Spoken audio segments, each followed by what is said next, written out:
Así es, Fernando, gracias. Está con nosotros el presidente del Colegio de Economistas del Guayas, Larry Yumibanda. Gracias por aceptar esta invitación. Buenos días, gracias por la invitación y muy buenos días a toda la Bienvenido. Esta recompra de bonos, ¿fue el camino adecuado? ¿Es lo que se requiere frente al 2020? Mire, el gobierno ha demostrado que tiene problemas de liquidez. Ok, eso está clarísimo. Eso está clarísimo. Ya. Ya estábamos a un año del vencimiento del bono 2020, había que pagar 1.500 millones, no tuvo la plata, optó por la recompra, que es una nueva emisión para poder cumplir ese compromiso. Efectivamente hay un ahorro de 50 millones. ¿Así se ahorran 50 millones? Se ahorran 50 millones, pero lastimosamente los ecuatorianos vamos a pagar intereses casi por 900 millones de dólares hasta 9 años. Eso es lo que se olvidó el ministro de Economía de informar, porque esta nueva recompra es extender, en este caso, el pago en vez de hasta pagar el 2020, y hay que pagar pagar todos los intereses porque está la tasa fijada al 9.05% en este caso anual, ¿no? Pero no era lo más adecuado. Lo más adecuado era pagar el bono.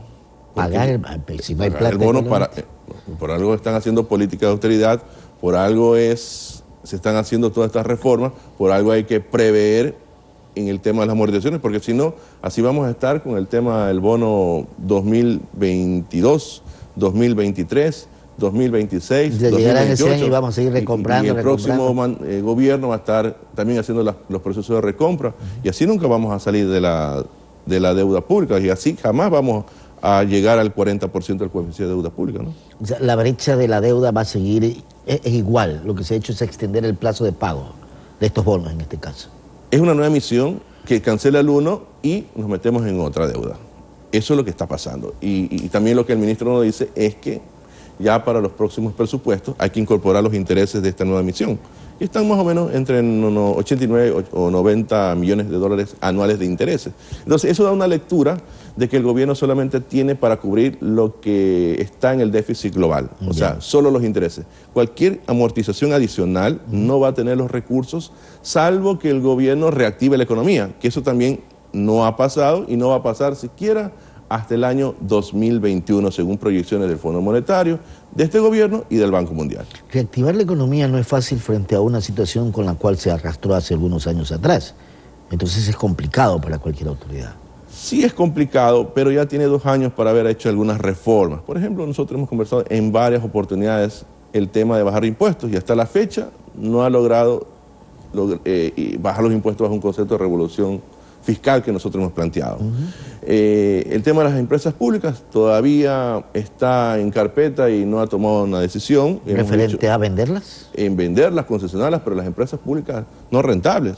Y más bien, donde hay rentabilidad, como por ejemplo el sector de la minería, yo creo que el gobierno nacional debe hacer inversiones, llegar a acuerdos con los privados, buscar la manera de comprar acciones o buscar una nueva alianza para que los ecuatorianos tengamos ingresos a futuros de ese sector, que solamente en cuestiones de regalía, inclusive ahí estaban pago de impuestos y todo lo que tiene que ver con trabajadores, el Estado ecuatoriano recibiría casi 1.100 millones hasta el año 2034, cuando las empresas mineras van a recibir mucho más. ¿Por qué? Porque ellos han puesto el dinero y nosotros no.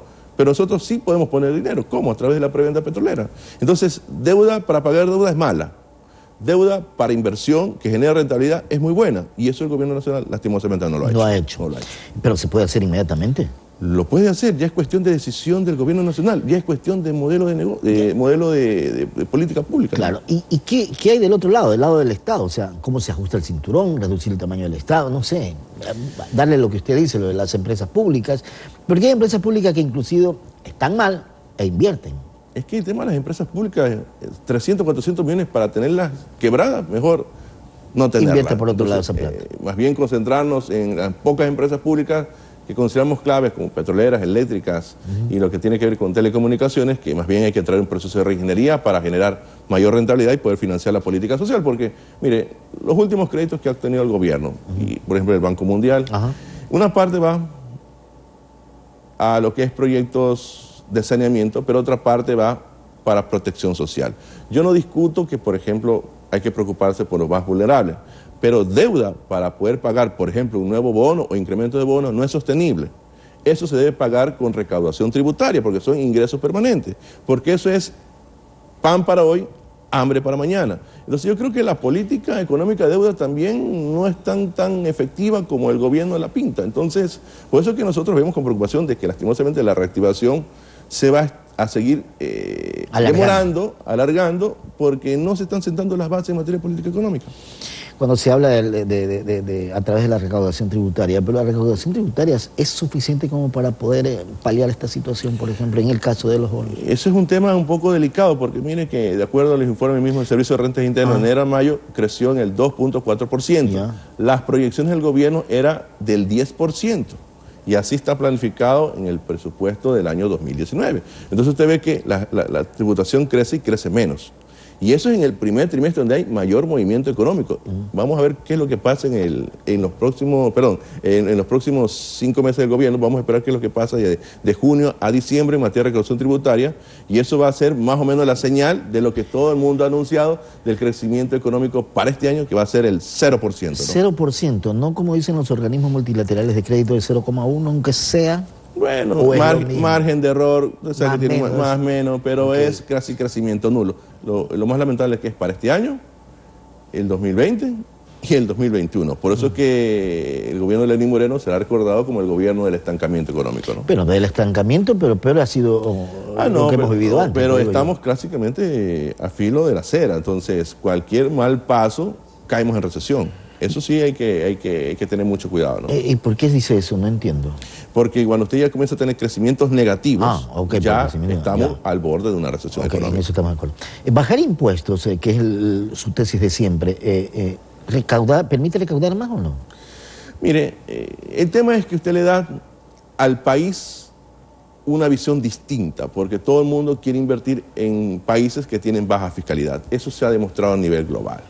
Obviamente no es paraíso fiscal, porque aquí la gente confunde país de baja fiscalidad con paraíso fiscal. Aquí todos los dineros que van a ingresar deben ingresar de manera lícita. Que por ejemplo empresas que están dentro de la región invierten en el Ecuador porque ven un sector estratégico para poder profundizar sus operaciones en América Latina, por ejemplo, ¿no? Entonces eso es viable. Solamente se ha invertido en los últimos años en minería. Por eso es que la inversión extranjera directa fue de 1.400 millones, de los cuales la mitad es inversión en minería. Y eso es lo que ha generado el crecimiento que usted acaba de mencionar, del 0.5% que el gobierno ha anunciado. Pero es por la minería. Si no hay esa inversión, lastimosamente habría decrecimiento para este año. La situación económica frente a los fondos monetarios, por ejemplo, porque el Fondo Monetario ha inyectado económicamente al Ecuador, refleja que lo que se está haciendo por parte de las autoridades económicas van por el camino que el Fondo Monetario Internacional considera. De lo contrario, yo hubiera reclamado, por así decirlo. Sí, ya lo hizo antes inclusive de llegar a un acuerdo con el Fondo Monetario Internacional y pasó a la primera. Pero es bueno entonces. Sí, es bueno. Hasta el momento las decisiones tomadas no es que han sido del agrado popular, porque acuérdense que el año pasado se subió la gasolina super y se subió... La super sube mensualmente. Se subió la gasolina extra. Y entonces, por ejemplo, el tema de la super está liberalizado el precio. Subió el precio de la super un poco más porque subió el precio del petróleo. Ahora que ha bajado, la super todavía no está en estudio de bajar. Ahora, hay problemas internacionales que a lo mejor nos benefician, como las tensiones económicas entre Estados Unidos e Irán, que ha hecho que suba $3 ayer el precio del petróleo. Vamos a ver cómo se desarrolla. Pero por otro lado también tenemos problemas de la guerra comercial entre Estados Unidos y China, que a lo mejor golpea nuestras exportaciones. Entonces, estamos entrampados en una situación internacional favorable y desfavorable, pero en el campo interno yo creo que la política económica no ha sido la eficaz. Economista, frente a esta situación del país y a la poca probabilidad de crecimiento en los próximos años, ¿no hay otra forma, no hay otra fórmula, digo, que sea más acelerada, que acorte el tiempo del crecimiento, o es eso lo que los ecuatorianos vamos a seguir viviendo? La cuestión es que nos quieren llevar a una política de austeridad ultranza, ¿no? ¿Qué significa política de austeridad ultranza? O sea, tratar de tener los presupuestos equilibrados, reduciendo el gasto, no importa que sea gasto en obra pública, en salud, servicio, educación, en lo que venga, la cuestión es reducir el presupuesto como que eso fuera la meta.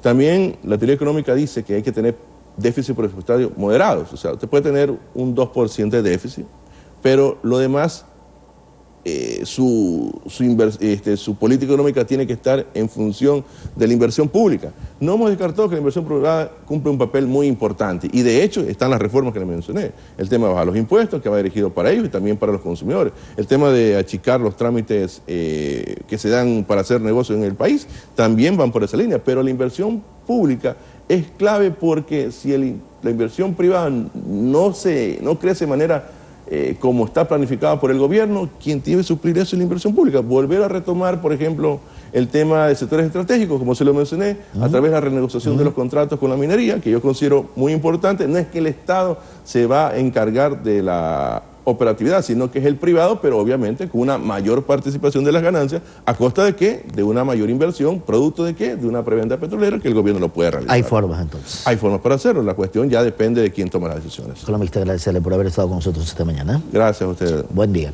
El economista Larry Yunibanda, presidente del Colegio de Economistas del Guayas, 7 de la mañana con 29 minutos. Vamos a hacer la pausa. Cuando regresemos hay más noticias para ustedes, no se vayan. Telerama Noticias, también en Facebook y Twitter, @Telerama S.